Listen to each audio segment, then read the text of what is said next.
ဒီလူကပြတစ်ချက်မှမရှိဘဲနဲ့သူ့မယားငယ်နဲ့ကလေးကိုအစစ်မြစ်စားတောက်ဆိုင်ခေါ်သွားပြီး10 တန်းဖိုးလောက်သုံးပစ်လိုက်တယ်။သူလျှောက်သွားနေတဲ့ ATM ဆက်လို့သဘောထားတဲ့သူ့မိမကစားတောက်ပြီးရင်လာရှင်းပေးမယ်ဆိုတာသူသိနေတာပေါ့။သူကသူတို့စားလို့ကြံတဲ့စွပ်ပြုတ်ကိုတောင်ကျေးဇူးပြုတယ်လို့မျိုးသူ့မိမကိုပေးပြီးဘေးရှင်းခိုင်းမှုကြံစီထားပါသေးတယ်။ဒါပေမဲ့ဒီတစ်ခါတော့သူခိုင်းသမျှလုပ်နေကြသူ့မိမကဘာအတွက်ပေးရမှာလဲဆိုပြီးပြန်ပြောလိုက်ပါတယ်။သူ့မိမကဘဝတစ်နဲ့ပြန်ဝင်စားလာတာပါ။အရင်ဘဝတုန်းကသူမဟာသူ့ကိုအကုန်ပုံပေးခဲ့လို့ပိုင်ဆိုင်မှုတွေအကုန်ဆုံးရှုံးခဲ့ရတဲ့အပြင်သူမခွဲစိတ်ပြီးနာလန်ထဆအချိန်မှတောင်သူမရဲ့နှလုံးကိုထုတ်ပြီးသူ့မယားငယ်ကိုပေးဖို့သူကကြံစီခဲ့ပါတယ်။သူမဟာခွဲစိတ်ခန်းထဲမှာပဲရဲရဲဆက်ဆက်တေဆုံးခဲ့ရပြီးသူကတော့သူမရဲ့ပတ်စံတွေအားလုံးကိုယူသွားခဲ့တာပါ။သူမကအယမ်းနာကြီးပြီးတေဆုံးသွားချိန်မှာပဲအချိန်တွေကနောက်ပြန်ဆုတ်သွားခဲ့ပါတယ်။သူမမျက်လုံးဖွင့်လိုက်တဲ့အချိန်မှာတော့လွန်ခဲ့တဲ့တစ်နှစ်ကနှစ်တစ်ကူချိုညစာစားပွဲကိုပြန်ရောက်နေခဲ့ပါပြီ။သူ့မယားငယ်နဲ့ကလေးကအိမ်ထဲကိုရောက်နေကြပြီဖြစ်ပြီးသူမရဲ့မျက်စိအောက်တင်ပေါ်တင်ကြီးတွဲနေကြတာပါ။အရင်ဘဝတုန်းကသူမဟာဓာတွေကိုမမြင်နိုင်တော့အောင်ဦးကြောင်ကြောင်နိုင်ခဲ့ပြီးသူတို့ကိုအစီကံတယောက်လိုပြုစုခဲ့မိပါတယ်။ကလေးထိန်တယောက်ပဲဖြစ်တဲ့သူ့တော်လေးကတော့သူမကိုအောက်ခြေလူဒန်းစားလိုဆက်ဆံခဲ့တာပါ။ဘဝတစ်ပြန်ရလာတော့သူမလိုချင်တာကလက်စားချေဖို့ပါပဲ။ဒါပေမဲ့သူမချက်ချင်းတော့အေးမယူသေးပါဘူး။သူမဟာဘာမှမပြောဘဲဟင်းတွေအများကြီးချက်ပေးနေခဲ့ပါတယ်။မယားငယ်ရဲ့ကလေးကတော့မုတ်ထုတ်တွေကိုထွေးထုတ်ပြီးအကုန်လျှောက်ဖွာကရှုပ်ပွားအောင်လုပ်နေခဲ့တာပါ။သူမတခုခုပြောလိုက်တိုင်းမယားငယ်ကသူမကိုခါနေတဲ့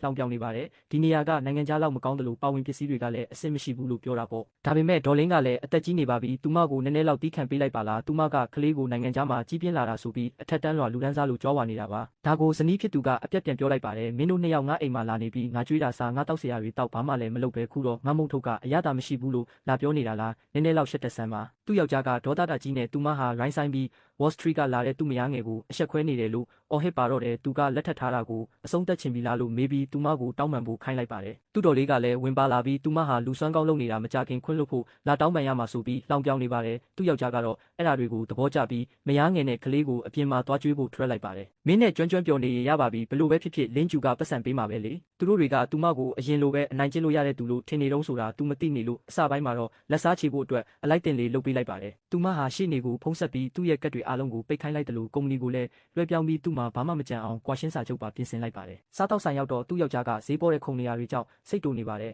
အကောင်းစားနေရာတွေကလူပြည့်နေတယ်လို့ကြားလိုက်ရတော့သူကအနည်းဆုံး3 သိန်းဖိုးသုံးရမယ့်အဈေးကြီးဆုံး VIP ခုံကိုယူလိုက်ပါတယ်သူ့မိမကိုကိုပိုင်ငွေထုတ်ဆက်လို့သဘောထားနေတော့သူကဘာမှဂရုမစိုက်ပါဘူးဒါဟာသူ့ရဲ့ပျက်စီးခြင်းအစပြုံးမှုဆိုတာသူလုံးဝမသိခဲ့တာပါသူကသူ့မိမကိုဘေးပေးခိုင်းပြီးမယားငယ်နဲ့ကလေးကိုတူးထောက်တောင်းပန်မှထိုင်ခိုင်းမယ်လို့ပြောပါတယ်သူမကတော့လှည့်ထွက်သွားပြီးအနားကရိုးရိုးခုံတစ်ခုမှာပဲငြိမ်ငြိမ်လေးထိုင်နေလိုက်တာပေါ့သူမသိတာပေါ့သူမပျက်စီးခင်မှာကြိုက်တဲ့လောက်တောင်းချမ်းပါစေဆိုပြီးသူမကတော့သူ့ကိုကြိုက်တယ်လို့ကြွားခွင့်ပေးထားလိုက်ပါတယ်အဲ့ဒီအချိန်မှာပဲမယားငယ်ရဲ့ကလေးကပစွန်ထုတ်ကြီးအကောင်ပေါင်းများစွာကိုတမင်တက်ပစ်လိုက်လို့ဝန်ထမ်းတွေရဲ့အဆူခံလိုက်ရပါတယ်မယားငယ်ကိုအထင်ကြီးစေဖို့သူကဆိုင်ထဲကပင်လယ်စာတွေအကုန်ဝယ်လိုက်ပြီးတဝိုင်းကိုတကောင်စီပေးမယ်လို့ကတိပေးလိုက်တာပေါ့အဲ့ဒါတင်2 တန်းလောက်ကုန်သွားပါပြီဒါပေမဲ့သူကတော့မတင်းတိမ်သေးပါဘူးကလေးကအဖိုးမဖြတ်နိုင်တဲ့ဥပုံစံအမှုပညာလက်ရာတစ်ခုကိုရိုက်ခွဲလိုက်ပါတယ်သူကကလေးကိုမဆူတဲ့အပြင်ပတ်စံကအရေးမကြီးဘူးဆိုပြီးနောက်ထပ်1 တန်းထပ်ပေးလိုက်ပါသေးတယ်သူ့မိမကအကုန်ပေးမယ်လို့သူအသေးချာယုံကြည်နေတာပါတညလုံးသူတို့တွေပတ်စံကိုရေတလို့တုံးပြီးအဝါစားနေခဲ့ကြပါတယ်သူ့မိမကတော့သူတို့ဘာသာကျင်းတူးနေတာကိုရေခဲရေလေးတောက်ရင်ထိုင်ဆောင်နေခဲ့ပါတယ်သူတို့စားလို့ပြီးသွားတဲ့အခါမှာတော့မန်နေဂျာကဘေးယူလာပါတော့တယ်အဲ့ဒီအချိန်ကျမှသူ့ယောက်ျားကသူမကိုတတိယသွားပါတယ်သူကစပွဲကိုပုတ်ပြီးဆရာကြီးစတိုင်နဲ့လုံနေတာပါလင်းကြီးထိုင်လိုက်ဒီမှာကြံနေတဲ့မိုးစွပ်ပြုတ်ကိုမင်းတောက်လို့ရတယ်ပြီးရင်ဘေးရှင်းလိုက်ဦးငါကတော့ဂျင်းရွှန်ကိုငါမိဘတွေစီခေါ်သွားပြီးတောင်းပန်ခိုင်းရအောင်မယ်သူမဘေးမရှင်းခင်မှာမယားငယ်ရဲ့မိဘတွေအတွက်ဈေးကြီးတဲ့ဝိုင်းနဲ့ပလင်းသူထပ်မှလိုက်ပါသေးတယ်မယားငယ်ကလည်းသူ့ကိုသူ့ရဲကောင်းတယောက်လိုကြည့်နေတာပါသူကတွေးကြွပြီးတဝိုင်းကိုဝိုင်းတပလင်းစီအလကားတိုက်မယ်ဆိုပြီး